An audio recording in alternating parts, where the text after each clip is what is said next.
시청자 여러분 안녕하십니까? 10월 21일 금요일 굿모닝 YTN 1부 시작합니다. 네, 먼저 오늘의 주요 뉴스부터 전해드립니다.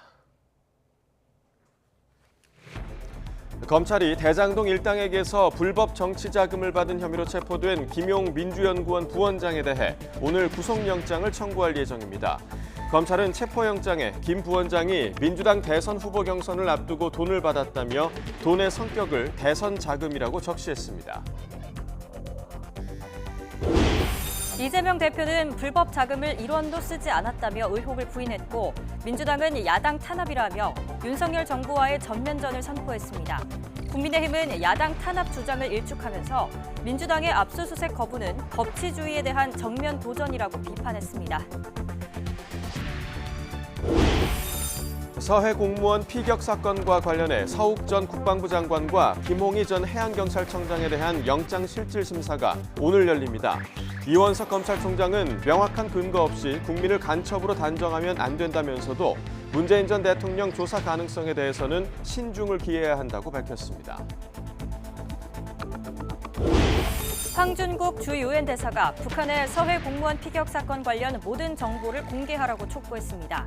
또 북한이 방역을 빌미로 국경을 넘나드는 주민에 대한 총살 지령을 내려두고 한국 영상물 유포자에게 사형을 처하는 법을 만들었다며 열악한 인권 상황을 지적했습니다.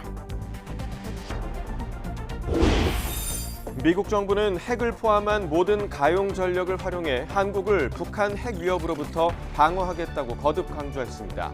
전술핵 재배치와 관련한 주한 미국 대사의 발언은 맥락과 다르게 보도됐다며 모든 대북 문제는 한국과 완전히 협력하고 있다고 밝혔습니다. 경찰과 고용노동부가 작업 도중 노동자가 숨진 SPC 계열사 제빵 공장을 압수수색하며 강제 수사에 들어갔습니다. 계열사 대표를 입건해 중대재해처벌법 위반 여부 등을 살펴보고 있습니다. 대규모 감세안을 발표했다가 영국은 물론 세계 금융시장을 대혼란에 빠뜨리며 사퇴 압박을 받아온 리즈 트러스 영국 총리가 결국 사임했습니다. 임명된 지 44일 만에 총리직에서 물러나 영국 역사상 최단명 총리라는 오명을 남기게 됐습니다. 아시아 양대 기축통화인 일본 엔화와 중국 위안화 가치가 동반 추락하고 있습니다. 미국의 금리 인상과 달러화 초강세에 따른 것으로 아시아 외환 위기 우려가 커지고 있습니다.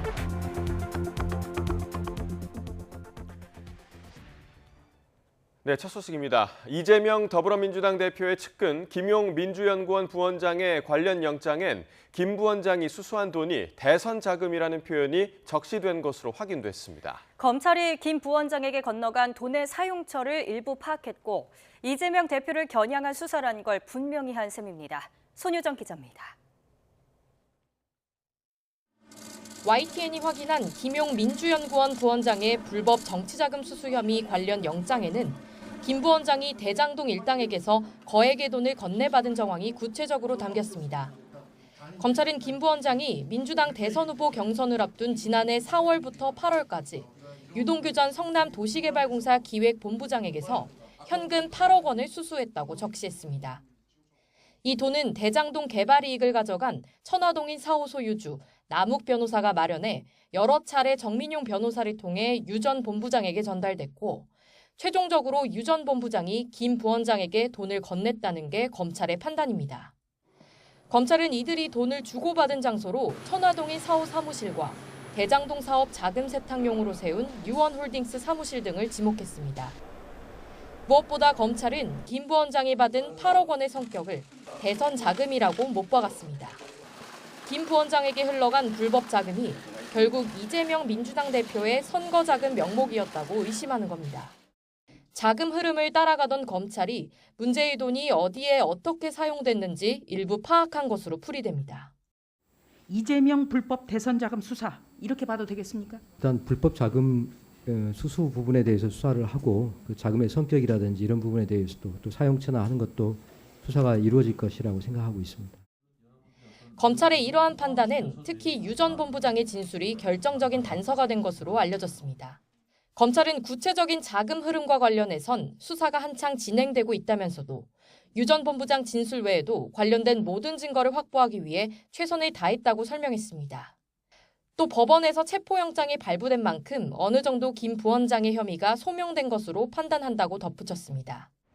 김 부원장을 체포해 강도 높은 조사를 진행한 검찰은 체포 시한인 오늘 오전 안에 구속영장을 청구할 방침입니다. YTN 손효정입니다. 더불어민주당 이재명 대표는 자신을 겨눈 검찰의 수사를 야당 탄압으로 규정하고 대선 때 불법 자금은 1원도 쓴 일이 없다고 밝혔습니다. 민주당은 일단 법제사법위원회를 제외하고 국정감사를 재개했는데 당내에선 예견됐던 사법 리스크란 우려의 목소리도 터져나왔습니다. 박기원 기자의 보도입니다. 최측근 김용 부원장 체포와 검찰의 민주연구원 압수수색 시도로 당이 벌집을 쑤신 듯한 혼란한 상황에서 이재명 대표가 직접 입장 표명에 나섰습니다. 국정감사 도중 야당 중앙당사를 압수수색하는 일은 사상 처음이라며 정치가 아니라 탄압이라고 날을 세웠습니다. 조작으로 야당을 탄압하고 정적을 제거하고 그리고 정권을 유지하겠다 이런 생각 버려야 합니다. 우리 의원 여러분들께서 함께 힘 합쳐서 민주주의를 지켜내고 대장동 자금 8억여 원이 대선 자금으로 쓰였을 수 있다는 의혹도 일축하며 김용 부원장의 결백을 믿는다고 강조했습니다. 대선 자금 운운하는데 불법 자금은 1원 본 일도 쓴 일도 없습니다. 저는 여전히 그의 결백함을 믿습니다. 이 대표는 긴급의원총회와 긴급최고위원회의를 연달아 개최하며 당내 동요를 맡고 대여투쟁 단일 대우 결속에 주력했습니다. 당 지도부도 검찰 수사를 강하게 규탄하며 이 대표를 적극적으로 엄호했습니다. 야당 당사 침탈, 야당 탄압, 정치 보복 즉각 중단하시기 바랍니다. 5년 임기 금방 갑니다. 세상 공짜 없습니다. 뿌린 대로 거두게 돼 있습니다. 문재인 정부 인사와 이 대표를 향한 전방위 사정 바람에 민주당 내부에선 윤석열 정부 검찰을 향한 격앙된 분위기가 지배적입니다. 하지만 당 일각에선 예견됐던 사법 리스크가 표면화했다는 우려의 목소리도 나오기 시작했습니다. 당에 누가 오는 건 안 된다. 그건 우리가 개인으로부터 당으로 전염되는 거니까 막아야 될 거 아니냐. 구조적으로 그런 점을 생각해서 당대표 위치에 안 있는 게 좋다. 그런 주장을 했던 거죠. 민주당은 검찰 수사 대응과는 별개로 법제사법위원회를 제외한 국회 상임위 국정감사에 하루 만에 복귀했습니다. 하지만 검찰이 언제든 다시 민주당사 압수수색에 나설 수 있는 만큼 이재명 대표를 향한 수사의 향배에 따라 전국은 또다시 경랑에 휩싸일 가능성이 큽니다. YTN 박견입니다. 국민의힘은 민주당이 검찰의 민주연구원 압수수색을 저지한 데 대해 법치주의에 대한 정면 도전이라며 총공세를 폈습니다. 떳떳하다면 문을 열고 검찰의 압수수색에 응하라고 거듭 압박했습니다. 엄윤주 기자입니다. 전날 민주당의 국정감사 중단 선언에 예정됐던 충청 현장 비대위 회의를 취소한 국민의힘 지도부는 일제히 민주당과 이재명 대표를 향해 포문을 열었습니다. 보복 수사라고 주장하는 민주당이 떳떳하다면 압수수색을 막을 이유가 없다고 꼬집었습니다. 민주당이 떳떳하다면 물리력을 동원해서 민주연구원 부원장의 사무실에 대한 압수수색을 막을 이유가 없는 것 아닙니까? 민주당은 민주당사를 즉각 개방하고 정당한 법 집행에 응해 주셔야 할 것입니다. 특히 물리력으로 검찰의 압수수색을 거부한 건 법치주의와 민주주의에 대한 정면 도전이라고 날을 세웠습니다. 애초 구린 게 많아서 민주당이 필사적으로 막는 것이 아니냐는 말까지 나왔습니다. 정치적으로도 본인들에게 뭔가 구린 것이 많아서 저렇게 막는구나 하는 인상을 국민들에게 줄 뿐만 아니라 자신들의 존립 근거조차도 부정하는 일입니다. 비판의 화살은 국정감사 도중 용산 대통령실 앞에서 기자회견을 연 민주당 법사위원들에게도 날아갔습니다. 민주당이 이재명 대표를 구하기 위해 명운을 걸었다며 직격탄을 쐈습니다. 번지수가 틀려도 한참 틀렸다. 민주당이 이재명 대표의 민주당 명운을 다 건 정치 도박의 판돈 생각에 판단력이 흐려졌다고 밖에 볼 수 없다. 검찰의 민주연구원 압수수색 등을 놓고 여야는 한치 양보도 없는 신경전을 벌이고 있습니다. 수사가 속도를 내는 만큼 여야의 대치 전선은 더욱 가팔라질 전망입니다. YTN 엄윤주입니다. 윤석열 대통령은 민주당사 압수수색 시도가 야당 탄압이라는 반발에 대해서 무엇이 정당한지 국민이 잘 알 거라고 일축했습니다. 윤 대통령은 용산 출근길에 수사는 언론 보도를 보고 아는 정도고 수사 내용을 챙길 정도로 한가하지 않다며 이같이 말했습니다. 그러면서 지금의 야당이 여당이던 시절 언론사를 상대로 며칠 동안이나 압수수색을 했던 걸 생각해보면 그런 이야기가 과연 정당한 것인지 국민이 잘 아실 거라고 덧붙였습니다. 서해 공무원 피격 사건의 책임자였던 서욱 전 국방부 장관과 김홍희 전 해경청장이 오늘 구속 갈림길에 섭니다. 잦은 월북이 아닌 걸 알고도 직권을 남용해 허위 공문서를 쓰게 했는지 등이 핵심 쟁점이 될 것으로 보입니다. 한동호 기자입니다. 서욱 전 국방부 장관의 혐의는 직권남용과 허위 공문서 작성 등입니다. 재작년 9월 고 이대준 씨가 북한군에 피살된 뒤 자진 월북했다는 정부 판단과 배치되는 군사기밀을 군 정보망인 밈스에서 삭제하거나 합참보고서에 허위 내용을 쓰도록 지시했다는 겁니다. 피살 이튿날 관계장관회의가 열린 뒤 서 전 장관 지시로 밈스에서 군 첩보 관련 보고서 60건이 무더기로 삭제됐다는 게 감사원 감사 결과입니다. 김홍희 전 해양경찰청장은 이 씨 사건 당시 해경 총책임자로 직권남용과 허위 공문서 작성 혐의와 함께 현실 도피 목적으로 월북했다는 수사 결과 발표로 사자의 명예를 훼손했다는 혐의도 받습니다. 특히 이 씨 발견 당시 한자가 적힌 구명조끼를 입고 있었다는 보고를 받고도 나는 안 본 걸로 할게라고 말했다는 해경 관계자 진술도 나왔습니다. 검찰 관계자는 국가기관들이 헌법과 법령에서 정한 절차에 따라 국민을 위해 국가가 할 의무를 제대로 수행했는지 과연 국가는 무엇인가라는 의미 있는 사건이라고 강조했습니다. 구속영장 청구는 검찰 조사에 임하는 태도와 행적 등을 고려할 때 신병을 신속히 확보하는 게 제대로 된 수사를 위해 불가피했다고 설명했습니다. 그러나 서 전 장관과 김 전 청장은 검찰 조사에서 혐의를 강하게 부인한 것으로 전해졌습니다. 구속심사의 주된 쟁점은 허위성 인식 여부가 될 것으로 보입니다. 이들이 허위라는 걸 인식하고도 자진 월북 프레임을 갖고 직권을 남용했는지 어떤 진술과 물적 증거로 뒷받침됐냐에 따라 구속 여부가 달렸다는 겁니다. 공공수사를 담당했던 부장검사 출신 변호사는 직권 남용에 있어 절차상 삭제하면 안 되는 정보를 삭제하게 시켜 의무 없는 일을 하게 했는지, 즉 정보 처리 절차의 부당성도 핵심이 될 거라고 강조했습니다. 결국 정당성을 주장하는 피고인들과 허위성을 강조하는 검찰 주장 가운데 재판부가 어떤 논리에 손을 들어줄지가 관건이 될 것으로 보입니다. YTN 한동우입니다. 이원석 검찰총장은 국회 법제사법위원회 대검찰청 국정감사에서 서해 피격 사건에 대해 국가가 생명을 지켜주지 못한 국민에 대해 명확한 근거 없이 간첩이라고 단정하는 것은 큰 상처가 될 수 있다고 말했습니다. 문재인 전 대통령에 대한 서면 조사를 검토해야 하지 않느냐는 질문에는 일체의 다른 고려 없이 수사하는 것이 원칙이라면서도 국가와 국민을 대표하던 자리에 있던 만큼 신중에 신중을 기해야 한다고 생각한다고 덧붙였습니다.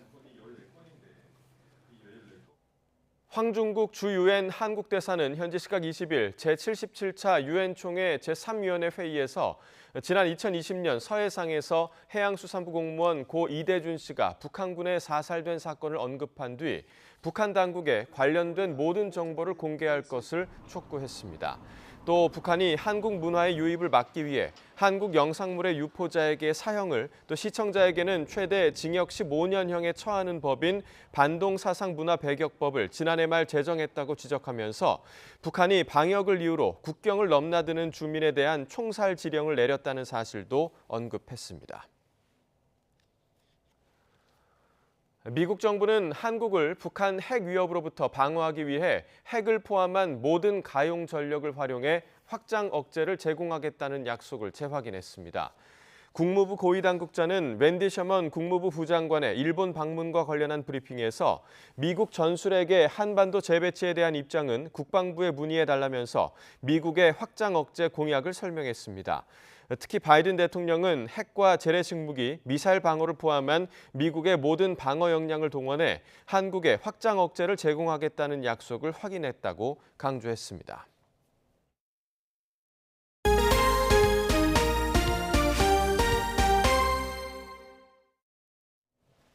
경찰과 고용노동부가 SPC 계열사 빵 공장에서 20대 노동자가 숨진 사건과 관련해 첫 강제 수사에 나섰습니다. 고용노동부는 SPC 계열사 대표를 입건해 중대재해처벌법 위반 여부 등을 들여다보고 있습니다. 김혜린 기자입니다. 경기 평택에 있는 제빵업체 SPL. 경찰과 고용노동부가 SPC 계열사인 이 회사 사무실과 공장을 압수수색했습니다. 지난 15일 이곳 제빵 공장에서 일하던 23살 노동자가 샌드위치 소스 혼합기에 끼어 숨진 지 닷새 만입니다. 고용노동부는 이번 사고가 혼합기 끼인 방호장치 등 기본적인 안전조치가 없어 일어난 것으로 보고 있습니다. 혼합기 9대 가운데 7대의 방호장치가 없었고 덮개도 열어놓은 거로 드러나 안전보건관리 체계가 제대로 작동됐는지 확인하고 있습니다. 특히 지난 4월에도 SPL 공장에서 비슷한 끼임 부상 사고가 2차례 일어난 것으로 드러나면서 이후 재해 재발 방지 대책이 이뤄졌는지에 대해서도 수사가 진행 중입니다. 이를 위해 고용노동부는 지난 18일 SPL 대표이사를 산업안전보건법과 중대재해처벌법 위반 혐의로 입건했습니다. 경찰도 현장 안전 책임자인 SPL 평택 공장장을 업무상 과실치사 혐의로 입건하고 공장 관계자들을 상대로 사고 경위와 관리 책임 여부를 조사하고 있습니다. 현장 노동자들은 안전사고를 방지하기 위한 2인 1조 근무와 안전교육이 제대로 이뤄지지 않았다는 의혹도 제기했습니다. 회사에서는 2인 1조라고 하지만 저희들은 2인 1조가 아니거든요. 출근하면은 사인하라고 그러죠. 한마디로 가라. 노동부는 해당 의혹에 대해서도 조사한다는 방침이지만 2인 1조 근무가 현행법상 규정된 내용은 아닌 만큼 사측이 작업 위험성을 알고 예방 조치로 2인 1조 근무 규정을 만들고도 지키지 않았는지 등이 쟁점이 될 것으로 보입니다. YTN 김혜린입니다. SPC 계열 빵 공장에서 23살 여성 직원이 기계에 끼어 숨지는 사고가 발생한 뒤 SPC 측 대응이 연일 논란을 키우고 있습니다. 사고 발생 뒤에도 현장만 덮어놓은 채 주변 직원들에게 계속 일을 시키더니 유족에게는 빵을 만들다 가족이 숨졌는데도 답례품으로 나눠주라며 빵을 보내기도 했습니다. 김태원 기자입니다. 상자 안에 SPC 파리바게트 단팥빵과 땅콩 크림빵이 한가득 쌓였습니다. 지난 15일 SPC 계열사 제빵 공장에서 샌드위치 소스를 만드는 작업을 하다 기계에 끼어 숨진 23살 여성 직원 빈소에 조문객 답례품으로 주라며 가져다 놓은 겁니다. 유족들은 분통을 터뜨렸습니다. SPC 그쪽 회사에서 일을 하다가 사망을 했는데 이걸 답례품으로 주라고 갖고 온 게 이게 말이 되냐. 그래서 제가 막 화를 냈거든요. 이게 인간적으로 이렇게 할 수 있는 거냐면서. 계열사 직원이 작업 중 숨진 사고가 발생한 뒤 SPC 측 대응은 연일 논란을 빚고 있습니다. 사고 이튿날 해당 기계만 흰천으로 가린 채 다른 기계로 같은 샌드위치 작업을 계속하도록 지시했다가 논란이 일자 부랴부랴 중단시키고 직원들은 휴가를 보냈습니다. 사고 현장과 같은 공간에 있는 고구마 케이크 생산 직원들도 업무가 다르다며 정상적으로 출근시키다가 노동청 권고를 받고서야 뒤늦게 휴가를 줬습니다. 그러고 이제 샌드위치 공장을 닫았잖아요. 그렇죠. 그럼 앞에 또 고구마 공장까지는 뭐 상관없다고 그러고 또 작업을 하는 거죠. 숨진 직원과 같은 층에서 일해온 다른 직원들 역시 충격과 두려움을 호소했지만 사고 이후에도 작업은 중단 없이 이어지고 있습니다. SPC 측이 참사에 충격을 받은 이들을 전혀 배려하지 못한다는 지적이 나오는 이유입니다. 아무래도 그 사고 현장을 지나갈 때 또 보게 된다면 그런 것들이 재경험이라고 하죠. 그러니까 스트레스를 높일 여지가 충분히 있고. 잇따르는 논란에도 SPC와 계열사는 관계당국 조사에 협조하고 있다는 방침 외엔 별다른 입장을 내지 않고 있습니다. SPC 본사 앞에서 열린 추모식에선 생산만 앞세우고 노동자의 안전을 무시한다는 분노의 목소리가 쏟아졌습니다. SPC가 책임 있는 안전 대책을 마련하고 직원들의 인권과 노동권을 존중할 때까지 모든 제품을 불매하겠다는 뜻도 밝혔습니다. 안전 교육조차 받지 못한 채 현장에 투입되었고 안전을 위한 인력 충원. 대학가와 온라인 등에서도 이미 불매운동 움직임이 확산하고 있는 가운데 SPC가 이번 사고에 대처하는 방식을 둘러싼 논란은 당분간 가라앉지 않을 전망입니다. YTN 김태원입니다. 감세한 발표로 극심한 후폭풍에 시달려온 리즈 트러스 영국 총리가 사임했습니다. 임명된 지 44일 만에 총리직에서 물러나 영국 역사상 최단명 총리란 오명을 남기게 됐습니다. 이종수 기자입니다. 트러스 총리가 우리 시간으로 어젯밤 사임을 표명했습니다. I recognize though, given the situation, I cannot deliver the mandate on which I was elected by the Conservative Party. 트러스 총리는 다음 주 후임자가 결정될 때까지 총리직에 머물겠다고 말했습니다. 트러스 총리는 지난달 23일 줄어드는 세수에 따른 구체적 대책 없이 대규모 감세안만 발표해 금융시장 대혼란을 자초했습니다.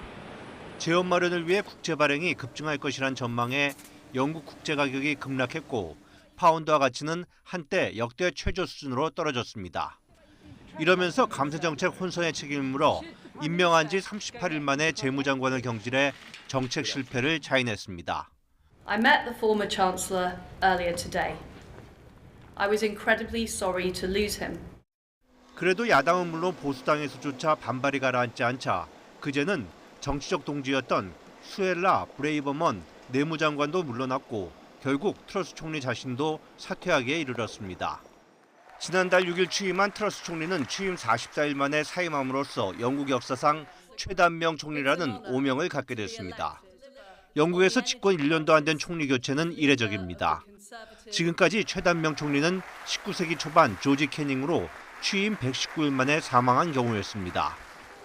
트러스 총리는 보수당의 상징 마거릿 대처 전 총리를 추앙하며 철의 여인을 꿈꿨지만 감세 정책 실패만으로 허망하게 권좌에서 물러났습니다. YTN 이종수입니다. 조 바이든 미국 대통령은 리즈 트러스 영국 총리의 사임 발표와 관련해 미국과 영국은 강력한 동맹이자 영원한 친구로 양국 관계는 여전할 것임을 강조했습니다. 바이든 대통령은 성명을 통해 우크라이나 전쟁에서 러시아의 책임을 묻는 등 다양한 이슈에서 트러스 총리의 파트너십에 감사한다며 이같이 밝혔습니다. 또 두 나라가 마주한 글로벌 도전 과제를 해결하기 위해 함께 노력해 영국 정부와 긴밀한 협력을 지속할 거라고 말했습니다. 미국의 금리 인상과 달러화 초강세 영향 등으로 아시아 외환 시장에 경고음이 잇따르고 있습니다. 아시아의 양대 기축통화로 꼽히는 일본 엔화와 중국 위안화의 가치가 각각 달러 대비 32년과 14년 만에 최저로 무너졌습니다. 보도에 김상우 기자입니다. 요즘 한국은 물론 중국과 일본 등 아시아 외환 시장은 하루가 멀다 하고 요동치는 달러 대비 자국 통화환율 때문에 말 그대로 총성 없는 전쟁터입니다. 아시아의 기축통화로 꼽히는 중국 위안화가 최근 달러 대비 역내 환율이 7.2279 위안으로 글로벌 금융위기 때인 2008년 이후 14년여 만에 최저로 떨어지는 등 가뜩이나 좋지 않은 중국 경제의 악화를 부채질하기 때문입니다. 또 위안화와 함께 아시아 양대 기축통화인 일본 엔화 역시 가치 하락이 심화하면서 무역 적자폭 확대 등 경제에 악영향을 주고 있기 때문입니다. 심리적 저항선인 엔달러 환율은 거품 경제 후반기였던 1990년 8월 이후 32년 만에 처음으로 한때 150엔대를 돌파했습니다. For visitors to Japan, the Japan is getting cheaper and cheaper and cheaper. Now probably it's extremely cheap. 이와 관련해 AFP 통신은 인플레이션 악화와 금리급 등 경기 침체 공포가 다시 표면에 떠오르면서 중국과 일본은 물론 아시아 통화 가치가 급락하고 있다고 전했습니다. 블룸버그 통신은 미국의 금리 인상과 그에 따른 달러화 초강세, 즉 킹달러 현상과 미국 국채금리 상승이 환율 상승의 배경이라면서 아시아 외환시장에 경고음이 잇따르고 있다고 보도했습니다. 앞서 블룸버그는 달러와 강세 속에 중국과 일본의 통화 가치 급락으로 1997년과 비슷한 아시아 금융 위기가 재현될 우려가 커지고 있다고 지난달에도 진단한 바 있습니다. YTN 김상호입니다. 러시아의 드론 공격으로 전력망의 40%가 파괴된 우크라이나는 부분적인 단전 조치에 들어갔습니다. 하지만 우크라이나는 굴복하지 않겠다면서 영토 탈환을 위한 대반격을 준비하고 있습니다. 강성훈 기자가 보도합니다. 우크라이나 정부는 전체 발전 시설과 용량의 40%가 심각하게 손상됐다고 밝혔습니다. 지난 10여일 동안 러시아가 간 드론 자폭 공격으로 특히 전력 시설이 큰 피해를 입었습니다. 우크라이나는 이에 따라 지역별로 돌아가며 전기 공급을 중단하는 순환 단전에 들어갔습니다. 단전은 하루 4시간 이내로 한정되지만 난방은 물론 휴대전화 충전까지 걱정해야 하는 상황입니다. Будь ласка, не включайте зайву електротехніку. Будь ласка, обмежуйте споживання електрики тією технікою, яка потребує багато енергії. 주요 도시와 마을의 핵심 시설에는 이동형 전력 공급 장비를 투입하기로 했습니다. 젤렌스키 대통령은 에너지 시스템의 완전 붕괴를 막기 위해 모든 조치를 다하겠다고 다짐했습니다. 하지만 러시아와의 협상 가능성은 일축했습니다. І все це належить нам, громадянам України, наступним поколінням тощо. Ось кому це належить. Ти не маєш права взяти якусь територію і просто своїм рішенням віддати. 바이든 미국 대통령은 푸틴 대통령이 지금 최악의 상황이라고 평가했습니다. 마지막으로 남은 잔혹성이라는 수단으로 우크라이나를 겁주고 있다는 겁니다. is to brutalize individual citizens in Ukraine, Ukrainian citizens, to try to intimidate them into capitulating. 바이든 대통령은 그러나 우크라이나인은 항복하지 않을 것이라고 말했습니다. 우크라이나는 조만간 남부 헤르손을 탈환하기 위한 대반격 작전에 나설 것으로 예상됩니다. YTN 강성웅입니다. 볼로디미르 젤렌스키 우크라이나 대통령은 러시아는 우크라이나만이 아니라 통합된 유럽을 공격하고 있다고 말했습니다. 젤렌스키 대통령은 현지 시간 20일 독일 프랑크푸르트 박람회장에서 열린 세계 최대 도서전에 보낸 화상연설에서 유럽에 아직도 러시아를 두둔하고 이란의 테러를 무시하는 공인들이 있다며 이같이 말했습니다. 그러면서 독일은 폭발이나 살인 드론으로부터 안전한가 묻는 것은 수사학적 질문이 아니며 러시아는 아무런 한계가 없다는 사실을 이미 충분히 증명했다고 덧붙였습니다. 3연임을 사실상 확정지은 시진핑 중국 국가주석, 10년 이상 장기 집권을 노린다는 말이 끊이지 않습니다. 2035년 완공 목표인 시진핑 특구 슝안 신도시 건설 사업도 근거로 제시되곤 하는데 이번 당대회 때 별다른 언급이 없어서 그 배경에 관심이 쏠립니다. 베이징 강정규 특파원입니다. 중국 허베이성 바오딩시 외곽 허허벌판에 대규모 토목 공사가 한창입니다. 포화 상태인 베이징의 비수도 기능을 분산한다는 취지로 건설 중인 슝안 신구입니다. 덩샤오핑의 선전, 장쩌민의 푸동에 이은 신도시 프로젝트로 시진핑 특구로도 불립니다. 这是以习近平同志为核心的党中央做出的一项重大的历史性战略选择，是千年大计、国家大事. 지난 2020년 12월 고속철도가 뚫리면서 슝안 신구와 베이징은 일일 생활권으로 묶이게 됐습니다. 텐진까지 삼각으로 있는 큰 그림이 실현될 경우 천년고도 베이징의 역사를 새로 쓰게 됩니다. 400조 원 넘는 예산이 투입되는 초대형 계획의 완료 목표는 2035년 20차 당대회에서 시진핑 주석이 처음 언급한 중국식 현대화 실현 시점과 일치합니다. 10년 이상 장기 집권을 노리는 시 황제의 야심이 엿보이는 대목입니다. 为全面建设社会主义现代化国家全面推进中华民族伟大复兴而团结奋斗.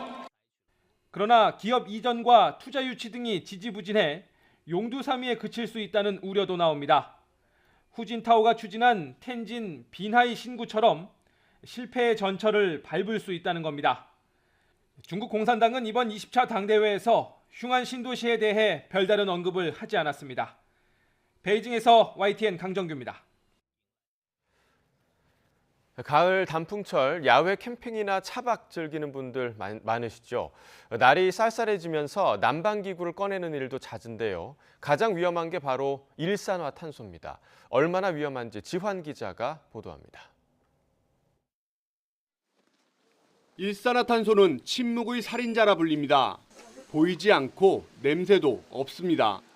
이달 초 전북 무주 일가족 5명 사망사고, 올해 초 연이어 발생한 선거 유세 버스 사망사고, 모두 보일러 배기관과 차량 발전기에서 발생한 일산화탄소가 원인이었습니다. 차량 내부 일산화탄소 농도 변화를 측정해봤습니다. 문을 닫고 휴대용 난로를 장시간 사용하자 수치가 점점 오릅니다. 텐트에서 사용하는 난방기는 더 위험합니다. 요즘 같은 날씨 캠핑장에서 텐트를 치고 밤을 보냅니다. 새벽녘 날이 추워지니까 이렇게 난방기를 켜고 들어오는 우풍을 막기 위해서 텐트 문도 잠가야겠죠. 2시간 후 일산화탄소 수치는 5,000ppm을 넘었습니다. 두통 메스꺼움을 넘어 건강한 사람도 10분, 15분이면 목숨을 잃을 수 있습니다. 우리가 호흡기를 통해 호흡을 하게 되면 신체 혈액 속에 산소 결핍 현상이 일어나서 어지럼증, 구토 등이 일어나고 심한 경우에는 실신이나 사망에 이렇게 이르게 됩니다. 최근 5년 일산화탄소 중독 사고로 목숨을 잃거나 다친 사람은 80명이 넘습니다. 차량이나 텐트 내부 공간이 작을수록 농도는 더 급격히 올라갑니다. 잠들기 좋게 난방기를 약하게 틀어놓으면 더 장시간 일산화탄소를 배출합니다. 밀폐된 공간에선 될 수 있으면 난방기를 켜지 말고 불가피하게 사용할 땐 무조건 환기를 자주 해야 합니다. YTN 지환입니다. 제주 마라도 앞바다에서 전복된 어선 A호의 위치 미보고와 연락 두절을 수협이 신고 4시간 전에 파악하고 있었던 것으로 알려졌습니다. 수협 제주 어선안전조업국은 A호가 지난 17일 밤 10시에 보고해야 하는데도 보고 없이 연락이 끊기자 전파 탐지로 위치를 찾고 있었다고 밝혔습니다. 당시 A호 선주는 어선과 연락이 안 된다며 다음 날인 지난 18일 새벽 2시 40분쯤 해경에 신고했고 해경은 관계기관에 통보했습니다. 조업국은 해경 통보를 받고 A호의 위치 미보고와 연락 두절 5시간 만인 새벽 3시 반쯤 해경에 관련 사실을 전달했습니다. 어제 오후 3시쯤 대전시 서구 도안동의 한 교차로를 건너던 승용차가 반대편 차선에 정차해 있던 승합차 등 차 3대를 들이받았습니다. 이 사고로 2명이 경상을 입어 병원으로 옮겨졌습니다. 어제 낮 12시 25분쯤 강원도 강릉시 사천면에서 40대 중반 A씨가 몰던 승용차가 약국 안으로 돌진했습니다. 이 사고로 다친 사람은 없었지만 약국 유리창과 기물 등이 파손됐습니다. 예술의 전당이 가장 큰 공연장인 오페라 극장을 오페라나 발레 같은 이른바 순수예술 전용 공간으로 쓴다는 계획을 발표했습니다. 이에 따라 뮤지컬은 사실상 오페라 극장 무대에서 사라지게 돼 관련 업계가 반발하고 나섰습니다. 신웅진 기자입니다. 예술의 전당이 전관 개관 30주년인 내년을 미리 기념해서 연 사흘간의 오페라 갈라입니다.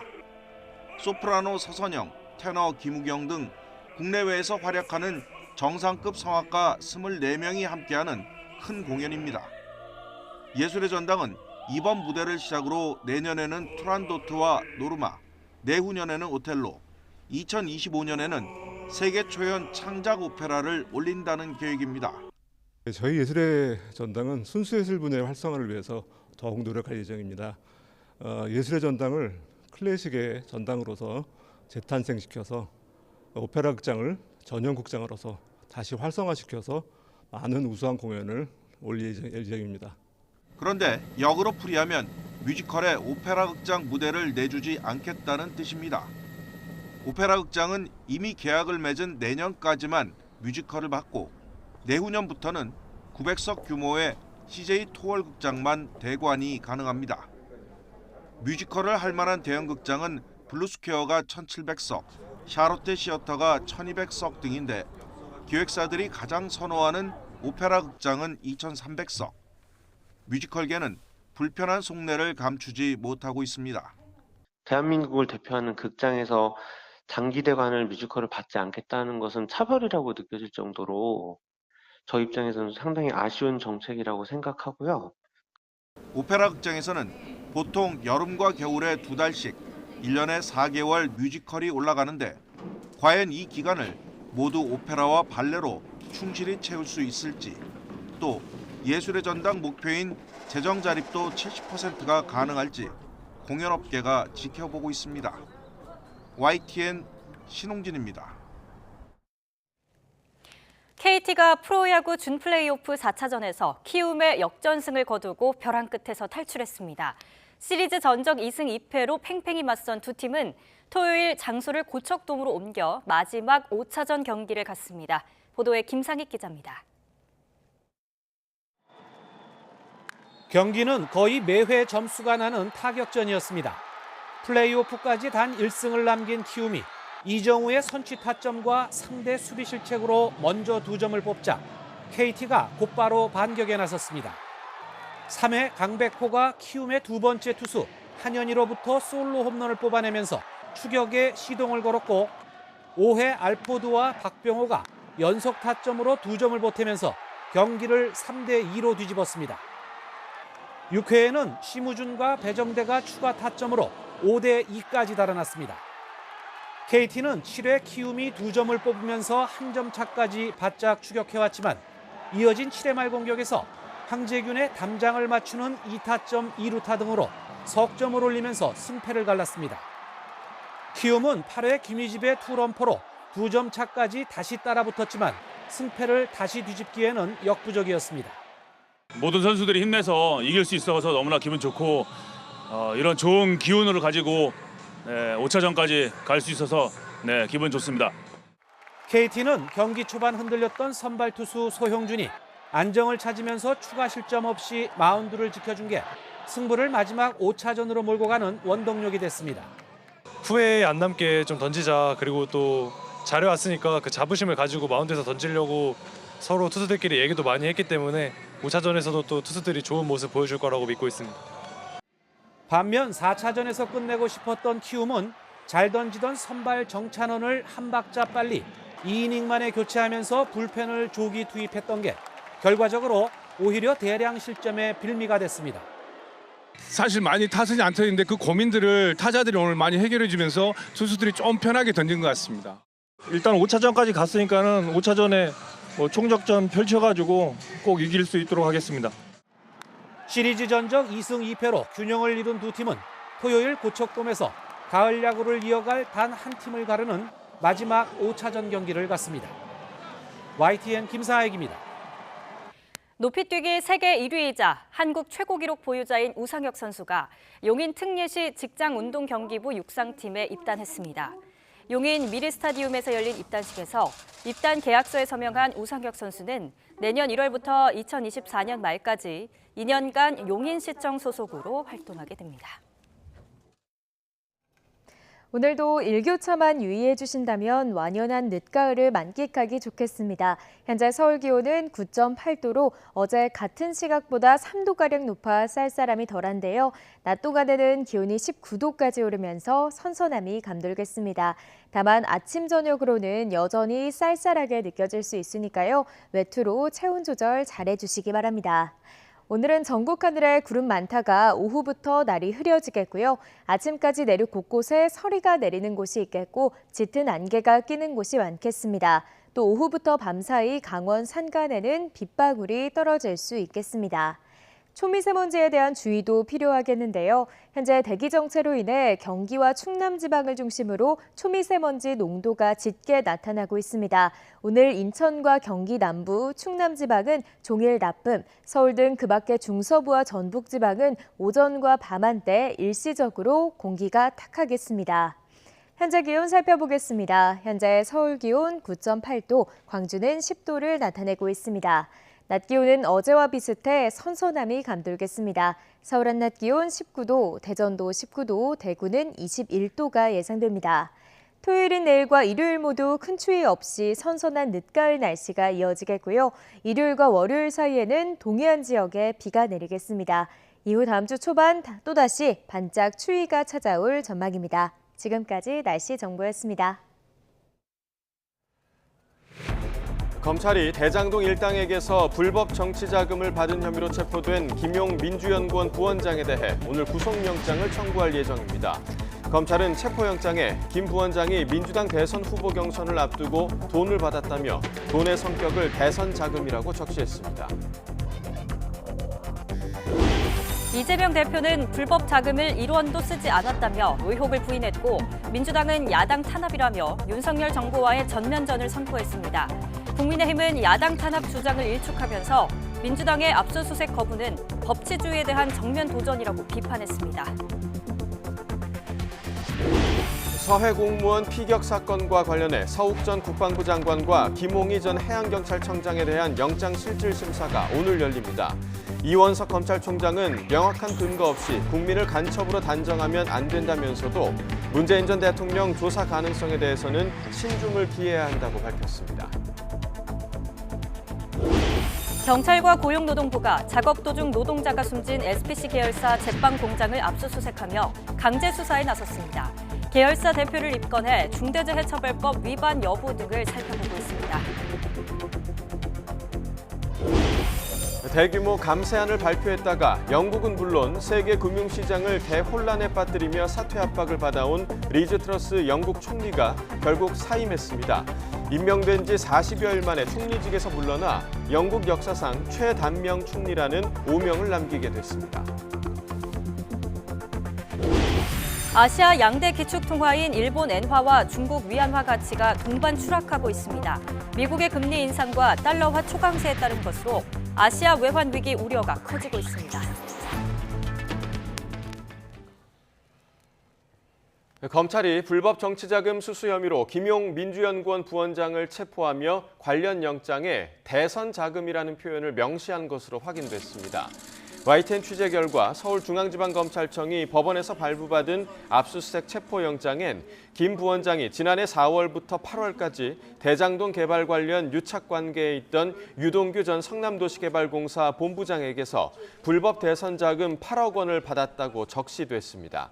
검찰은 이 돈을 댄 건 천화동인 4호 소유주로 알려진 남욱 변호사라며 남 변호사 측이 자신의 사무실 등에서 유동규 전 본부장의 측근 정민용 변호사를 통해 여러 차례 현금으로 돈을 전달했고 유 전 본부장이 이를 받아 김 부원장에게 줬다고 판단했습니다. 검찰은 지금까지 확보한 증거에 비춰 김 부원장의 혐의가 어느 정도 소명됐다고 보고 이르면 오늘 구속영장을 청구할 예정입니다. 검찰이 더불어민주당 이재명 대표 측근의 대선 자금 수사를 본격화한 직후 유동규 전 성남도시개발공사 기획본부장이 석방된 것으로 놓고 이런저런 뒷얘기가 나오고 있습니다. 검찰은 구속돼 있던 유 전 본부장과 동거녀를 만나게 한 건 사실이지만 필요한 조사를 위해서였다면서 회유 의혹은 거듭 부인했습니다. 오히려 공범 측에서 회유를 시도한 정황이 있다고 역공에 나섰는데요. 우철희 기자가 취재했습니다. 유동규 전 본부장은 불법 대선 자금 의혹 수사에 물꼬를 튼 결정적인 역할을 한 것으로 알려졌습니다. 382일 만에 구치소를 나왔는데 공교롭게도 더불어민주당 이재명 대표의 복심인 김용 민주연구원 부원장이 체포된 바로 다음 날입니다. 어떤 목적으로 8억 원 김용 부원장에게 제공하신 건가요? 검찰 압박 행위 있었어요? 검찰은 구속 연장을 위해 재판 병합을 신청하는 등 모든 조치를 했다면서도 재판부에 별도의 의견은 내지 않았습니다. 이 때문에 검찰이 석방을 미끼로 유 전 본부장을 회유했다는 의혹이 불거졌습니다. 전망컨대 석방 가능성도 있다, 이렇게 저는 생각하고 있습니다. 뇌물로 엮일 경우에 30년도 살 수 있다라는 이야기를 듣고 대단히 위축돼 있고 수감자를 불러서 뭔가 회유하고 협박하고 있는 거 아닌가. 민주당은 또 유 전 본부장이 검찰청사에서 동거녀를 만났고 변호사의 접견도 거부됐다고 주장했습니다. 검찰은 일부 사실관계는 인정하면서도 거듭 회유 의혹을 완강하게 부인했습니다. 필요한 사안의 진상규명을 위해 유 전 본부장과 동거녀를 함께 조사했을 뿐 회유를 위해 마주치게 했다는 건 수사팀 흠집내기라고 반박했습니다. 그러면서 오히려 유 전 본부장의 공범으로 판단되는 측에서 의심스러운 회유 정황이 있었다고 본다고 김용 부원장을 겨냥했습니다. 다만 본인 의사에 따라 조사를 받았다면서 일부 변호인 입회가 없었다는 점은 사실상 인정했습니다. 국정감사에 나온 이원석 검찰총장도 어느 검사가 유 전 본부장 한 사람에게 인생을 걸겠냐면서 회유 의혹에 분명하게 선을 그었습니다. 회유를 한다고 하면 오히려 구속을 시켜놓고 교정시설 안에 가둬놓고 회유를 하지 구속기간이 만료가 돼서 밖으로 나간 사람을 회유를 할 수 있겠습니까? 이원석 총장은 민주연구원 압수수색에 대해서도 권한이 아닌 의무이고 집행하지 않으면 직무유기로 책임을 져야 한다면서 민주당의 협조를 요청했습니다. 수사팀도 법질서를 부정하고 법치주의를 훼손하는 행위라면서 맹비난하고 나선 가운데 재집행 시기를 고심하고 있습니다. 검찰총장까지 극구 부인하고 나섰지만 유동규 전 본부장 출소와 관련해 여러 뒷얘기가 나오는 상황이라 회유 의혹을 둘러싼 논란은 상당 기간 이어질 것으로 보입니다. YTN 오철입니다. 더불어민주당 이재명 대표는 정권이 바뀌고 검찰 수사진이 바뀌니 말이 바뀌었다며 대선 자금을 운운하는데 불법 자금은 1원도 쓴 적이 없다고 말했습니다. 이 대표는 국회에서 열린 긴급 의원총회를 마친 뒤 기자들과 만나 김용 민주연구원 부원장은 오랫동안 믿고 함께했던 사람인데 여전히 그의 결백함을 믿는다며 이같이 말했습니다. 이 대표는 앞서 의원총회 모두 발언에서는 그제 서울 여의도 중앙장사에 있는 민주연구원에 대한 검찰의 압수수색 시도에 대해 국정감사 중 야당 중앙당사를 압수수색하는 일은 대한민국 역사상 처음 있는 일이고 정치가 아니라 이것은 그야말로 탄압이라고 규탄했습니다. 민주당 이재명 대표 측근 등에 대한 검찰 수사를 놓고 정치권의 공방이 이어지는 가운데 여야의 대치 전선은 대검찰청 국정감사장에서도 펼쳐졌습니다. 보복 수사라며 거세게 항의한 민주당 의원들이 불참하면서 반쪽 국감이 됐습니다. 김태민 기자입니다. 검찰의 민주연구원 압수수색 시도 이튿날 대검찰청에 대한 국회 국정감사 현장은 시작과 동시에 아수라장으로 변했습니다. 지난 9월 2일 본회의에서 국정감사 실시의 건을 의결했습니다. 이에 따라 사실 그대로 전환하겠다는 보복 수사란 손팻말을 든 민주당 의원들은 위원장석을 둘러싼 채 여당의 국감 단독 개시에 거세게 항의했고 주요 핵심 현황을 중심으로 보여드리겠습니다. 객관적인 국정 운영, 의회 운영 그만하십시오. 어떻게 똑같이 그러십니까? 국민의힘은 따질 게 있다면 정식으로 국감을 통해 검찰총장에게 따져 물으라고 되받았습니다. 질문하면 될 거 아니야? 질문하면. 여러분이 하고 싶은 얘기를 총장한테 하세요. 거친 고성이 오가는 와중 선서를 마친 이원석 총장은 위원장석에 다가가려다 밀쳐지기까지 했습니다.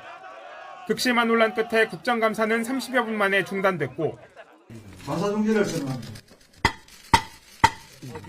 늦은 오후가 돼서야 민주당의 불참 속에 반쪽으로 열리게 됐습니다.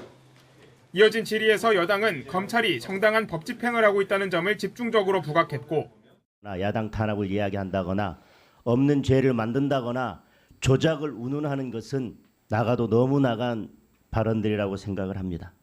검찰의 권한이 아니라 법원에서 발부해준 영장을 반드시 집행해야 되는 저희의 책무이자 의무입니다. 같은 시간 야당은 용산 대통령실 앞으로 달려가 검찰의 조직적인 탄압 배후에 윤석열 대통령이 있는 것 아니냐고 항의했습니다. 이 전체적인 과정, 과연 한 개 지검장이 또는 검찰총장 단독으로 결정하고 판단하고 움직일 수 있는 것인가? 그는 아니라고 봅니다. 거대한 기획이 있는 것 아닌가라는 의심을 하게 되고 1년에 단 한 번뿐인 대검찰청 국정감사는 여야의 격렬한 대립 끝에 결국 파행 수순을 밟았습니다. 검찰은 영장 재집행 등 수사를 이어가겠다는 의지를 분명히 하면서 당분간 법사위는 여야 공방의 최전선이 될 것으로 보입니다. YTN 김태민입니다. 검찰의 민주당사 압수수색 시도에 더불어민주당이 야당 탄압이라고 반발한 데 대해 윤석열 대통령이 입을 열었습니다. 과거 여당 때를 생각하면 무엇이 정당한지 국민이 알 것이라고 일축했습니다. 박소정 기자입니다. 검찰의 민주연구원 압수수색 시도 다음 날 더욱 관심이 쏠린 윤석열 대통령의 출근길. 야당 탄압이자 기획수사라는 반발에 대한 질문이 나오자 이렇게 답변했습니다. 지금의 야당이 여당이던 시절에 그 언론사를 상대로 며칠 동안이나 압수수색을 했던 그런 얘기가 과연 정당한 것인지 국민들이 잘 아실 거라고 생각합니다. 한마디로 일축한 건데 문재인 정부 때 이른바 검언 유착 사건으로 종편인 채널A를 검찰이 강제 수사했던 것을 언급한 것으로 해석됐습니다. 대통령실은 당시 있지도 않은 일을 권력기관이 수사한 부분을 회고한 것으로 이해했다고 부연했습니다.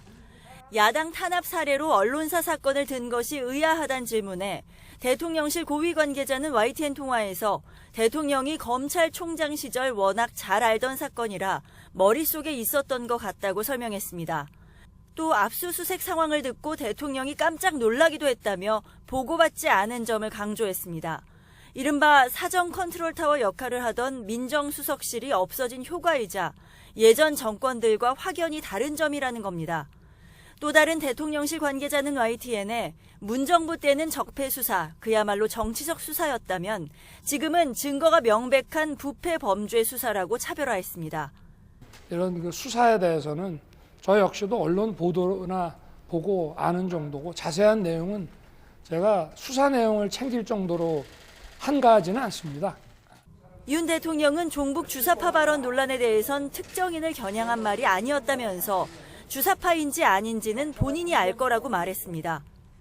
대통령은 헌법상 우리 헌법을 수호하고 또 국가를 보위해야 될 책임이 있는 사람이기 때문에 마치 또 거기에 대한 얘기가 나와서 대통령실은 북한을 따르는 주사파는 진보도 좌파도 아니라며 자유는 자유를 파괴할 자유까지 허락하지 않는다는 얘기를 덧붙였습니다. 또 철진한 종북몰이라는 야당 비판은 이해하기 어렵다고 반박했습니다. YTN 박소정입니다. 카카오 먹통 대란 이후 정부와 정치권은 데이터 센터 관리에 국가가 개입할 수 있게 법을 바꾸겠다고 나섰습니다.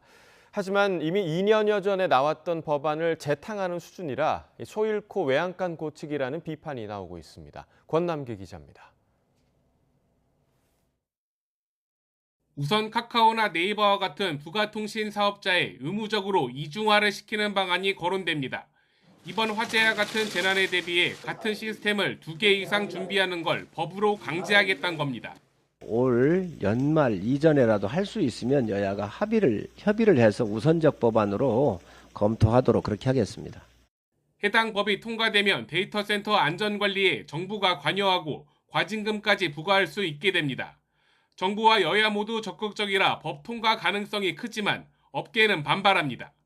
2년 전 비슷한 법이 나왔을 때 네이버와 카카오, 쿠팡 등의 회원인 인터넷 기업협회는 지나친 규제라며 반대한 바 있습니다. 카카오톡은 이제 국민 대다수가 쓰기 때문에 공공성을 지닌 서비스가 됐습니다. 대통령의 독과점 대응 발언으로 수면 위에 떠오른 온라인 플랫폼 공정화법, 이른바 온플법은 조금 더 셈법이 복잡합니다. 온라인 플랫폼 기업이 입점업체에 갑질하는 걸 막겠다는 게 주요 내용인데 자유를 내세운 정부와 추진 의지를 밝힌 야당의 온도차가 여전합니다. 업계는 플랫폼 기업이 갑의 위치에 있는 게 증명된 적이 없다며 거세게 반대하고 있습니다. 갈수록 온라인 플랫폼의 위상이나 위력이 더 커질 것으로 예상되기 때문에 이 부분에 대해서는 적절한 제도적 규율이 되지 않고서는 다만 이 같은 법안이나 논의는 이미 다 나왔던 것들이란 점에서 소잃고 외양간 고치기란 비판이 나옵니다. 특히 데이터 센터 관리에 국가가 개입하는 법 개정안은 2년 7개월 전에 발의됐지만 당시 여야 모두 반대하며 폐기됐습니다. YTN 권남기입니다. 여행업협회에 이어 관광업중앙회에서도 코로나 사업과 관련해서 수상한 수의계약이 있었던 것으로 YTN 취재 결과 확인됐습니다. 한국관광협회 중앙회가 추진한 수천만 원대의 방역 사업을 회장 아들 회사가 수의계약 형태로 따낸 것으로 드러났습니다. 중앙회는 가족 업체인지 모르고 했다고 해명하고 있습니다. 김철희 기자의 단독 보도입니다. 서울 인사동에 있는 한국관광협회 중앙회 사옥입니다. 지난 1963년 관광진흥법에 따라 설립된 법정 법인으로 오랜 세월 관광업계를 대표하고 있습니다. 이곳에서는 관광상품 판매뿐 아니라 호텔 등급 결정이나 자격증 발급까지 다양한 업무가 이루어지고 있습니다. 관광 환경을 개선하는 여행 수용 태세 개선 사업도 주요 업무 가운데 하나입니다. 재작년에는 방역 강화를 통해 관광업계를 돕겠다며 정부 보조금 3억 5천만 원을 지원받아 관련 사업을 진행하기도 했습니다. 그런데 이 과정에서 관광협회 중앙회 회장 A씨의 아들 회사가 특혜성 계약을 맺은 정황이 포착됐습니다. 당시 사업계약 관련 자료를 보면 중앙회가 상반기 방역물품 제작 사업을 위해 B업체와 7천만 원짜리 수의 계약을 맺었습니다. 그런데 알고 보니 이 업체 대표자는 중앙회 회장을 맡은 A씨의 아들이었습니다. A씨가 경영하는 호텔 지하에 본사를 두고 있는 아들의 업체는 방역과는 무관한 목제품 도매업 회사로 등록돼 있습니다. 건축 관련 자재를 유통하는 가족 회사에 국비 지원 사업을 맡긴 이유는 무엇일까? 중앙회 측은 당시 코로나19로 방역 물품을 구하기 어려운 상황에서 가장 싼 가격으로 기한을 맞출 수 있는 곳이 해당 가족 업체였다고 해명합니다. 이미 방역 물품을 거래해온 실적이 있었던 데다 가족 규업이라는 것을 모르는 상태에서 계약을 추진했다는 겁니다. 이렇게 수출하고 있고 하는 거를 준비한 거를 알고 아마 중앙에서 연락이 왔던 것 같아요. 시스템이 늘 개입할 수도 없고. 문체부 역시 모니터링을 통해 몇 달 뒤 가족 기업이 수의 계약을 따낸 사실을 인지했지만 이 같은 업체 해명을 받아들여 별다른 조치를 하지 않았습니다. 굉장히 힘든 상황이어서 아마 그때 당시에는 20년도에 이제 저희 담당자들 판단에서는 이제 그런 부분에 대한 가만히 좀 있었던 것 같습니다. 하지만 국민 세금으로 나간 보조금을 가족 기업에 건넨 것 자체가 문제라는 지적이 나옵니다. 관리 감독을 도대체 어떻게 했는지 정말 답답한 심정입니다. 다시는 이러한 일이 발생하지 않도록 철두철미하게 진상 규명하여 일벌백계로 다스려 공정함이 무엇인지 보여줘야 한다고 생각합니다. 코로나라는 특수 상황이긴 하지만 정부 입장에서 특혜성 거래 자체까지 감안해야 하는 건지 분명히 따져볼 필요는 있어 보입니다. YTN 김철입니다. 지난 여름 윤석열 대통령은 강력범죄를 줄이기 위해 모든 경찰관에게 권총을 하나씩 지급하는 방안을 마련하라고 지시했습니다. 실제로 경찰청은 관련 예산을 20배 넘게 늘렸는데 이 총기 지급 확대로 인한 범죄 예방 효과는 크지 않다는 국회 입법조사처 연구 결과가 나왔습니다. 강민경 기자의 단독 보도입니다. 행정안전부 경찰국 신설로 경찰의 반발이 이어지던 지난 7월, 윤석열 대통령은 서울 신촌지구대를 직접 방문했습니다. 이 자리에서 흉악범죄를 막아야 한다며 모든 경찰관에게 권총 한 자루씩을 지급하는 방안을 검토하라고 지시했습니다. 여기서 뭐 정리가 안 된 사람들은 서대문서 형사과로 또 보내잖아. 네, 여기가 바글바글하고 아주 힘든 데라. 이후 경찰청의 움직임은 빨랐습니다. 먼저 매년 5,000정의 총기를 사서 5년 안에 1인 1총기 시대를 열겠다는 계획을 세웠습니다. 이를 위해 내년 권총 구입 예산도 올해보다 26배 늘린 38억 5천만 원을 편성해놨습니다. 각 경찰서에 보관 중이던 미사용 권총은 이미 지구대와 파출소에 지급했습니다. 경찰도 흉악범에 대한 강력한 대응을 위해서는 1인 1총기 소지가 필요하다는 입장을 확고히 갖고 있습니다. 그런데 취재 결과 국회 입법조사처에서는 최근 다른 내용의 연구 결과를 내놓았습니다. 우선 1인 1총기 지급을 위해서는 앞으로 192억 원의 추가 예산이 필요한데 그렇다고 흉악범죄가 줄어들 거라고 보기는 어렵다고 지적했습니다. 또 권총의 무게 때문에 기동력 차원에서도 손해인데다 총기 관리 책임의 부담도 늘어날 거라고 분석했습니다. 입법조사처는 경찰관의 극단적 선택을 포함한 총기 사고의 위험도 우려했습니다. 미국 국립의학도서관에 올라온 경찰 자살 비교 분석 자료를 보면 총기 사용이 비교적 자유로운 미국의 경우 극단적 선택을 한 경찰관 10명 가운데 9명이 총기를 수단으로 선택한 걸로 나타났습니다. 입법조사처는 총기 보급 확대보다는 테이저건과 가스총의 활용 범위를 늘리는 게 더 효과적이라고 평가했습니다. 오히려 이런 훈련이라든지 이런 총기에 대한 이런 자격 기준 이런 것들을 더욱더 강화하는 것이 필요한 시점이다. 이런 말씀을 드리겠습니다. 최근 발생한 대표적 흉악범죄인 신당역 살인사건에서 알 수 있듯이 범죄 피해자에 대한 확실한 보호 조치와 빠른 대응이 더욱 절실한 걸로 보입니다. YTN 강민경입니다. 영국은 물론 세계 금융시장에 큰 혼란을 일으킨 감세한 발표 후폭풍에 시달려온 리즈 트러스 영국 총리가 사임했습니다. 트러스 총리는 한국 시간으로 어젯밤 기자회견을 열어 사임을 공식 발표했습니다. 지난달 6일 취임한 트러스 총리는 취임 44일 만에 사임함으로써 영국 역사상 최단명 총리라는 오명을 갖게 됐습니다. 일본의 올 상반기 무역 적자가 역대 최대 규모를 기록했습니다. 에너지값 급등뿐 아니라 바닥을 모르고 추락하는 엔화 가치가 적자폭을 키웠는데 일본 경제계는 이런 상황에 강한 위기감을 드러내고 있습니다. 도쿄에서 이경화 특파원이 보도합니다. 지난 4월부터 9월까지 일본의 무역 적자는 105조 원을 넘었습니다. 통계가 남아있는 지난 1979년 이후 반기 기준으로 사상 최대 규모입니다. 1차적인 원인은 우크라이나 사태 이후 원유 등 에너지 값이 급등한 것입니다. 여기에 더해 엔화 가치가 기록적인 수준까지 떨어진 것이 수입품 가격을 한층 끌어올렸습니다. 32년 만에 엔달러 환율이 심리적 저지선인 150엔을 넘어서자 일본 정부는 긴장하고 있습니다. 最近のような急速で一方的な円安の進行、これは望ましくないと考えております。投機による過度な変動は絶対に容認することはできません。 일본 정부가 지난달 달러를 팔고 엔화를 사들이는 시장 개입을 단행했지만 효과는 미미했습니다. 미국이 공격적으로 금리를 올리는 반면 일본은 초저금리 정책을 고수하면서 투자자들이 엔화를 살 이유가 없어졌기 때문입니다. 경제계는 세계적인 긴축의 역행에 영국 정부가 대규모 감세안을 내세운 뒤 파운드화가 폭락한 사태를 남일이 아니라고 보고 있습니다. 根本にあるアメリカのインフレーションに基づくものだけではなくて、日本の経済力と国力にもし起因するものが少しでもあるとすると、大変それは心配であるということ。 내년 4월 새 일본은행 총재 취임 전까지 일본은 금융 완화를 이어갈 태세입니다. 외환 시장에서는 엔화 가치가 더 떨어져 달러당 160엔대에 이를 것이란 전망도 나옵니다. 이 때문에 올해 일본의 경상수지가 42년 만에 적자로 돌아서는 것도 현실이 될 가능성이 제기되고 있습니다. 도쿄에서 YTN 이경아입니다. 아시아의 기축통화로 꼽히는 일본 엔화와 중국 위안화의 가치가 각각 달러 대비 32년과 14년 만에 최저로 무너지면서 1997년과 비슷한 아시아 외환 위기가 재현될 수 있다는 우려가 커지고 있습니다. 어제 오후 도쿄 외환시장에서는 심리적 저항선인 엔달러 환율이 거품 경제 후반기였던 1990년 8월 이후 32년 만에 처음으로 한때 150엔대를 돌파했습니다. 중국 역내 위안 달러 환율도 7.2279 위안으로 글로벌 금융위기 때인 2008년 이후 14년여 만에 최저로 떨어졌습니다.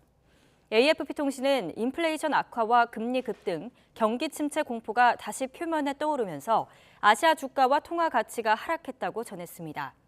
지난달 블룸버그는 달러화 강세 속에 아시아 양대 경제대국인 중국과 일본의 통화 가치 급락으로 1997년과 비슷한 아시아 금융위기가 재현될 수 있다는 우려가 커지고 있다며 진단한 바 있습니다.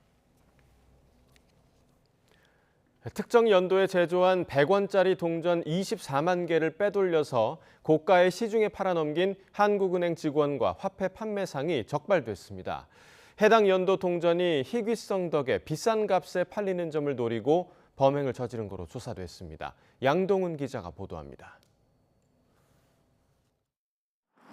한국은행 대전 세종 충남본부에서 화폐 출고 담당자로 일하고 있는 60대 남성 A씨는 최근 한국은행 감사에 적발됐습니다.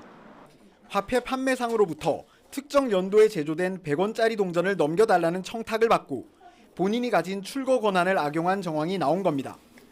한국은행은 이들이 지난 4월 시중은행을 이용해 동전을 빼돌렸다고 감사를 통해 밝혔습니다. 화폐 판매상이 시중은행에 대량으로 동전 교환을 요청했고 한국은행이 해당 은행에 동전을 내주는 과정에 A씨가 개입했다고 설명했습니다. 출고 규정을 어기고 2018년과 2019년에 제조한 동전 24만 개를 반출했습니다.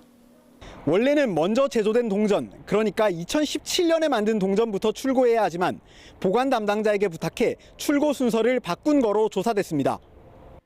알고 보니 2018년과 2019년 주화는 발행량 자체가 적은 데다 유통량도 적어 화폐 수집가들이 군침을 흘리는 상황이었습니다. 특히 비싸게 팔리는 건 아직 개봉되지 않은 상태의 미사용 동전.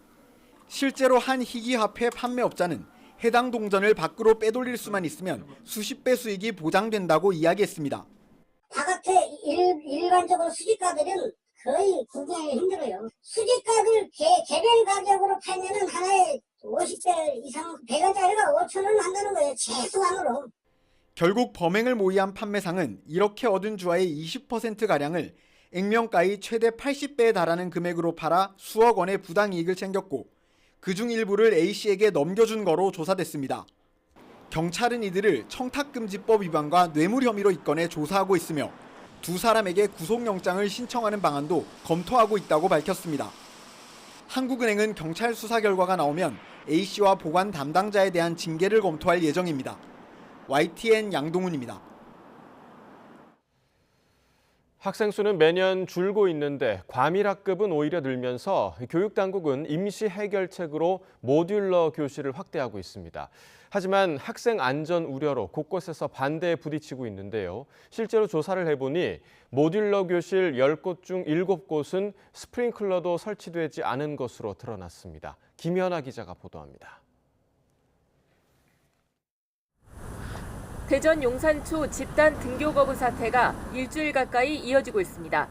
정원이 400명인 학교에 학생 1,200명을 배정하고는 조립식 건물인 모듈러 교실에서 수업을 받게 하자 학부모들이 반발한 겁니다. 저희는 3개층이고요. 3개층이면 통로 하나로다가 애들이 250명이 나와야 돼요. 불나면. 위로는 아예 올라가지도 못하고요. 학부모들의 우려는 기우가 아니었습니다. 전국에 설치된 모듈러 교실 119곳 가운데 화재 초기 진화에 필수인 스프링클러 설치 교실이 단 32곳에 그쳤습니다. 지역 교육청별로 편차도 컸는데 서울과 부산, 대전은 스프링클러가 잘 돼 있었지만 모듈러 교실이 가장 많은 경기도는 29곳 중 단 2곳에만 설치됐고 대구와 충북, 충남, 경북 등도 설치율이 현저히 낮았습니다. 화재 시 바로 대피하기 어려운 2층 이상 교실도 3분의 2는 스프링클러가 없었습니다. 모듈러 교실은 지난해에야 학교 건물과 같은 소방시설 기준을 적용하기로 정해졌는데 대부분 4층 이하라 스프링클러 설치 대상에 포함되지 않은 겁니다. 소음과 진동 문제 역시 많이 해결했다지만 불만과 우려도 여전합니다. 전국에 있는 모듈러가 천차만별이에요. 특히 스프링클러 문제가 매우 심각하고요. 또 친환경 소재로 모듈러 교실을 만들어야지 우리 부모님들 입장에서는 아이를 안전하게 학교에 보냈는데 그런 문제도 많이 부족한 것 같습니다. 논란 속에서도 교육부는 앞으로 학교 신축 시 모듈러 교사를 우선 도입하는 등 관련 정책을 확대할 예정입니다. 학생 수 변동에 따라 교실을 쌓았다가 없앴다가 대응이 쉽다는 것 때문인데 전면 도입을 강행하기 전에 모듈러 교실의 품질과 안전 기준을 한층 강화하고 장단점을 꼼꼼히 제시하려는 노력이 필요해 보입니다. YTN 김연아입니다.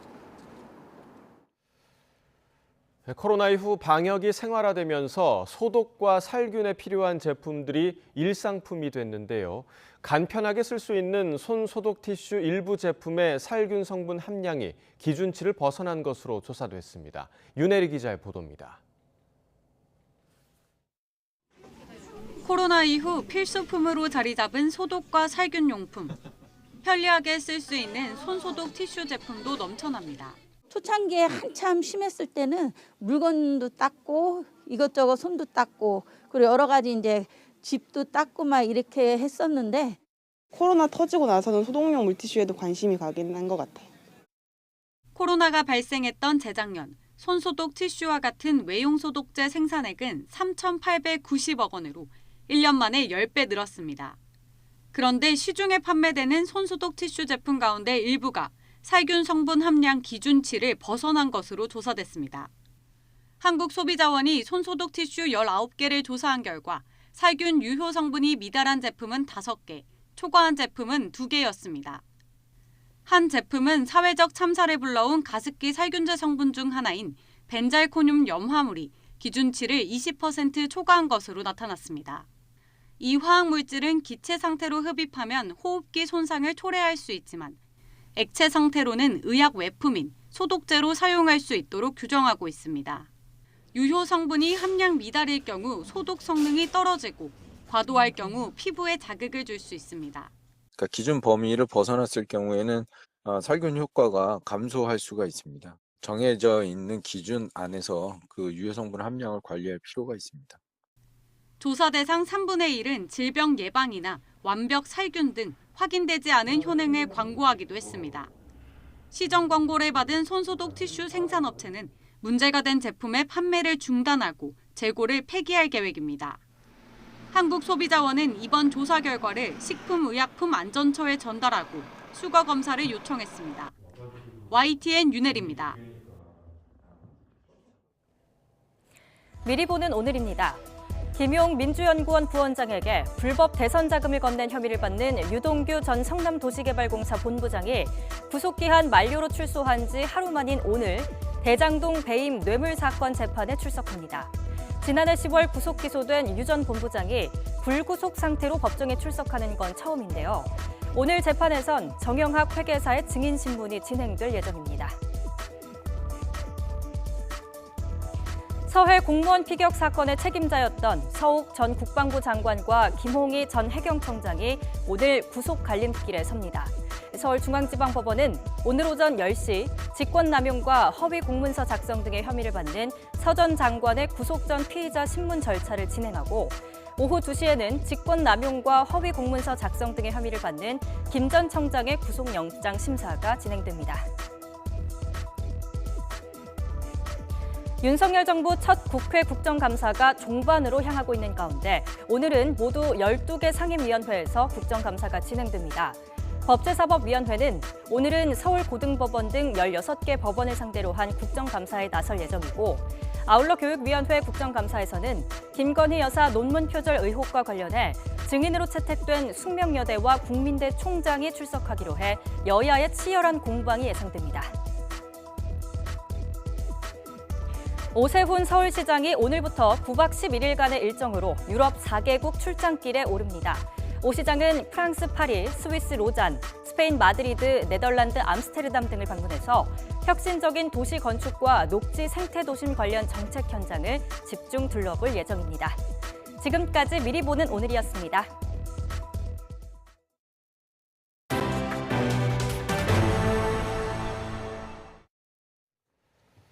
전세 시세가 크게 낮아지면서 임대인이 임차인에게 보증금을 돌려주기 어려워지는 역전세가 서울 아파트 곳곳에서 나타나고 있습니다. 장기화한 거래 가뭄으로 집값이 하락하면서 연쇄적으로 나타나는 현상으로 보이는데 앞으로 더 늘어날 거란 전망입니다. 최기성 기자가 취재했습니다. 서울 은평구에 있는 400세대 규모 아파트입니다. 전용 면적 84제곱미터에 거주하는 한 세입자는 최근 보증금을 2천만 원 올려 전세 계약을 연장하려던 계획을 바꿨습니다.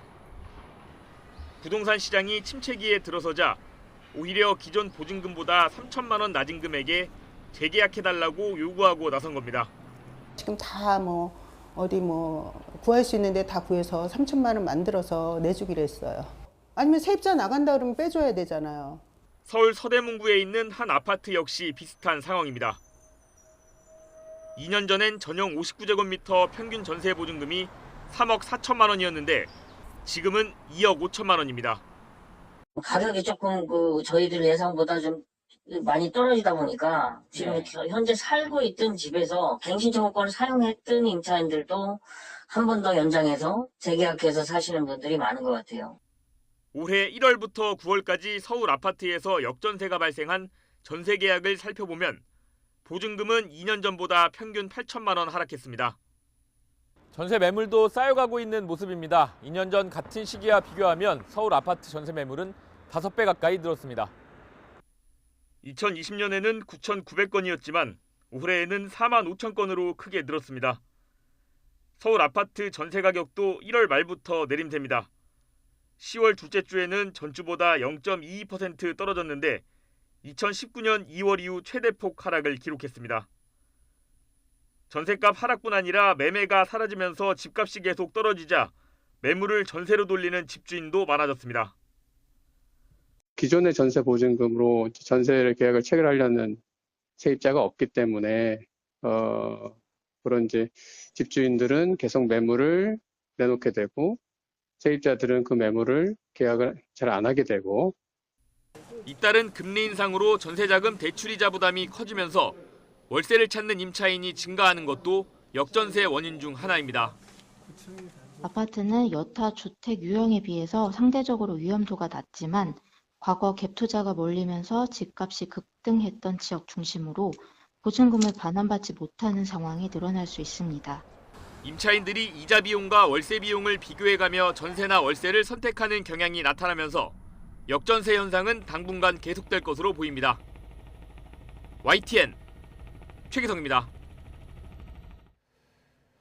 9월 중 생산자 물가가 전년 동월 대비 8%가 상승해 22개월 연속 상승했다고 한국은행이 밝혔습니다. 하지만 전년 동월 대비 생산자 물가는 6월에 10%, 7월에 9.2%, 8월에 8.2%, 9월 8% 상승해 점차 상승률이 감소하고 있습니다. 또 9월 중 생산자 물가는 전월인 8월에 비해서는 0.2% 상승했는데 8월 0.4% 감소해서 상승세로 전환한 것입니다. 농림수산품과 공산품이 전월에 비해 0.1% 올랐고 전력과 가스, 수도 및 폐기물이 0.25% 상승한 반면 서비스는 0.2% 하락했습니다. 남도의 다양한 김치 맛을 볼 수 있는 광주 세계 김치 축제에 막이 올랐습니다. 올해는 각종 김치와 음식, 와인을 곁들인 김치 밥상 디너쇼가 첫 선을 보여 눈길을 끌었습니다. 나현우 기자입니다. 톡 쏘는 맛이 일품인 갓 동치미와 호박죽이 어우러집니다. 명인의 손길을 거쳐 만들어진 각종 김치와 음식이 6차례에 걸쳐 밥상에 올라옵니다. 과연 김치와 어울릴지 궁금했던 와인까지 곁들이자 풍미가 더해집니다. 와인하고 보통 생각에 김치하고는 잘 안 맞고 뭐 치즈라든가 뭐 이런 거 하고 맞을 거라고 생각을 많이 했는데 막상 김치하고 같이 먹어보니까 잘 어울리고 맛도 굉장히 좋아요. 깔끔하고. 올해로 29번째를 맞는 광주 세계 김치축제가 개막했습니다. 경연 참가자들은 저마다 비법으로 절인 배추에 양념을 버무리고는 먹음직스럽게 그릇에 정갈히 담아냅니다. 직거래 장터에서는 다양한 맛으로 담가진 김치가 체험객들에게 선보이고 판매되고 있습니다. 상호도 알리고 그랬을 경우에 또 이제 저희가 이렇게 그 홍보물 같은 거 가지고 가셔가지고 택배도 주문해 주시고 또 이제 김장 때 또 그 많은 도움이 되죠. 30주년이 되는 내년에는 광주와 전남이 함께 버무리는 김치축제를 추진할 계획입니다. 아울러 떠오르고 있는 푸드테크에 맞춰 김치 산업을 성장시키기 위한 노력도 이어나갈 예정입니다. 일상에서 우리가 담아 먹기도 하지만은 이걸 표준화시켜서 파는 산업으로 가는 일이 중요한 일이다. 김치도 돈벌이에 아주 중요한 산업이라는 걸 확인시키는 일이 우리 광주시의 김치축제의 목표입니다. 음식과 문화를 버무리다라는 주제로 열리고 있는 광주 세계 김치축제는 오는 23일까지 계속됩니다. YTN 나연호입니다. 오늘 아침 출근길에는 볼에 닿는 공기가 한결 부드러워졌습니다. 현재 서울 기온은 9.8도로 어제 같은 시각보다 3도가량 높아 쌀쌀함이 덜한데요. 낮 동안에는 기온이 19도까지 오르면서 선선함이 감돌겠습니다. 다만 아침과 낮과 밤의 기온차가 10도 안팎으로 크게 벌어질 것으로 보이니까요. 옷차림에 각별히 유의하시기 바랍니다. 오늘은 전국 하늘에 구름 많다가 오후부터 날이 점차 흐려지겠습니다. 아침까지 내륙 곳곳에는 서리가 내리는 곳이 있겠고요. 또 오후부터 밤사이 강원 산간에는 빗방울이 떨어질 수 있겠습니다. 초미세먼지에 대한 주의도 필요하겠는데요. 현재 대기 정체로 인해 경기와 충남 지방을 중심으로 초미세먼지 농도가 짙게 나타나고 있습니다. 오늘 인천과 경기 남부, 충남 지방은 종일 나쁨, 서울 등 그 밖의 중서부와 전북 지방은 오전과 밤한때 일시적으로 공기가 탁하겠습니다. 현재 기온 살펴보겠습니다. 현재 서울 기온 9.8도, 대전 6.6도, 광주는 10도를 나타내고 있습니다. 낮 기온은 어제와 비슷해 선선하겠습니다. 서울과 대전의 한낮 기온 19도, 대구는 21도가 예상됩니다.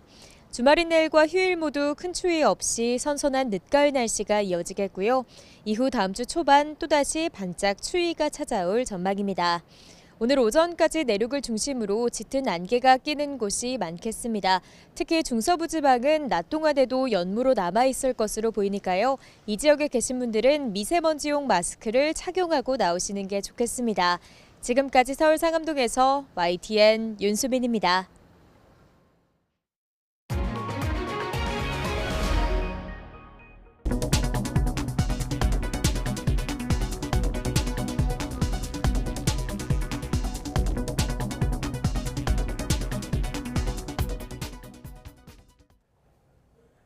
네, 이상으로 굿모닝 YTN 1부를 마칩니다. 잠시 후 2부가 이어집니다. 시청해주신 여러분 고맙습니다.